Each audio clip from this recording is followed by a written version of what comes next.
मैं और सुंदर मालेगामी लखनऊ स्टेशन पे खड़े थे, गाड़ी का इंतज़ार कर रहे थे। गाड़ी काफ़ी लेट थी, सोचा वज़न लेता हूँ। वज़न लेने मशीन पे चढ़ा तो मशीन भी मुस्कुराने लगी। हम वज़न तौलने की मशीन पर चढ़े, टिकट देखा तो आसमान से नीचे गिर पड़े। लिखा हुआ था सूचनाएं गौर से पढ़ें, एक साथ 4 लोग न चढ़ें। सूचनाएं गौर से पढ़ें, एक साथ 4 लोग न चढ़ें। टिकट सुंदर को दिखाया, वो भी मुस्कुराया। मशीन पे चढ़ा, सिक्का डाला, टिकट निकाला। इस बार लिखा हुआ था वज़न तो रखें। एक अमेरिकन पिक्चर आई थी जुरासिक पार्क, आपने देखी होगी। उसका असली हीरो डायनासोर था, बाकी पात्र तो कीड़े मकोड़े थे। पूरी फिल्म में वही दंदना रहा था, डायनासोर डायनासोर। मैं भी जिज्ञासावश देखने गया। टिकट लेने क्यों में खड़ा ही हुआ था कि लोग बाग मुझे ऐसे देखने लगे जैसे मैं ही डायनासोर। कुछ लोग तो टिकट फाड़ के घर जाने लगे, बोले अब पिक्चर क्या देखना।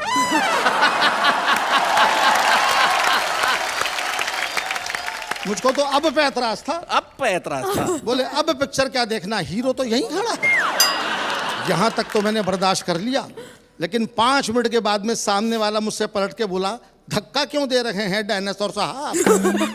मैंने कहा धक्का कौन दे रहा है, सांस भी ना छोड़ूं।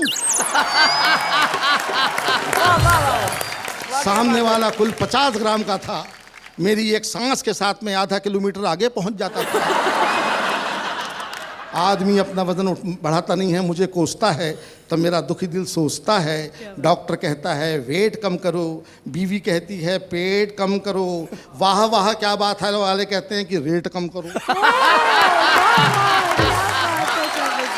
मैं तीनों से कहता हूँ मैं गरीब आदमी हूँ, मुझ पे रहम करो, मुझ पे रहम करो। कोई करता नहीं, कोई करता नहीं।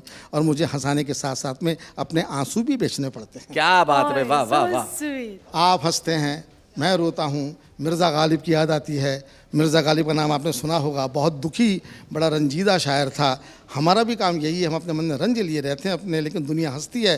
तो मिर्ज़ा गालिब का शेर याद आता है कि बनाकर फ़कीरों का हम भेज गालिब, तमाशाए अहले करम देखते हैं, तमाशाए अहले करम। क्या बात, क्या बात है। बहुत धन्यवाद, बहुत बहुत धन्यवाद। वाह वाह वाह। खास रस के कवि के पास में कॉन्फिडेंस के अलावा और कुछ नहीं होता है जी। उर्दू का एक शायर मरने के बाद में दोज़ख में गया। दोज़ख समझते ना आप लोग? जी, नरक में गया। तो उर्दू का एक मज़हिया शायर मरने के बाद में दोज़ख में गया, तो यमराज को लग रहा था कि ये घबरा जाएगा, यहाँ सीन देख के भयानक सीन होते हैं दोज़ख में तो। लेकिन हास रस का वो शायर न घबराया, मज़हिया शायर, बल्कि जोर जोर से ठाके लगाने लगा। अच्छा। तो यमराज ने पूछा हंस क्यों रहा है?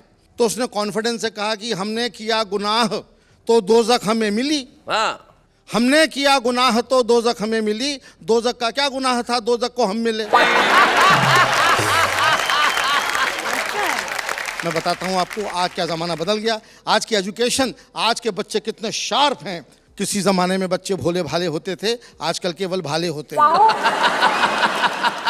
क्योंकि टेक्नोलॉजी आ गई है, कंप्यूटर आ गया है, बच्चे कंप्यूटराइज पैदा हो रहे हैं। एक मास्टर ने बड़ा भोंडा सवाल बच्चे से पूछा कि 100 चूहे खा के बिल्ली हज को चली। ये तो कहावत है, लेकिन उसने हज को गायब कर दिया। अच्छा। और कहा कि खाली स्थान भरो, 100 चूहे खा के बिल्ली चली, बोलो। तो बच्चे ने जवाब दिया कि 100 चूहे खा के बिल्ली टेढ़ी मेढ़ी चली। तो मास्टर ने चांटा दिया, अबे हज को चलिए बोलना था। बोले साहब रहने दो, 100 चूहे खा के बिल्ली अपनी जगह से हिल नहीं सकती, हज को तो क्या जाएगी। और वो तो मास्टर साहब आपका सम्मान रखने के लिए मैंने थोड़ा बहुत चलवा भी दिया।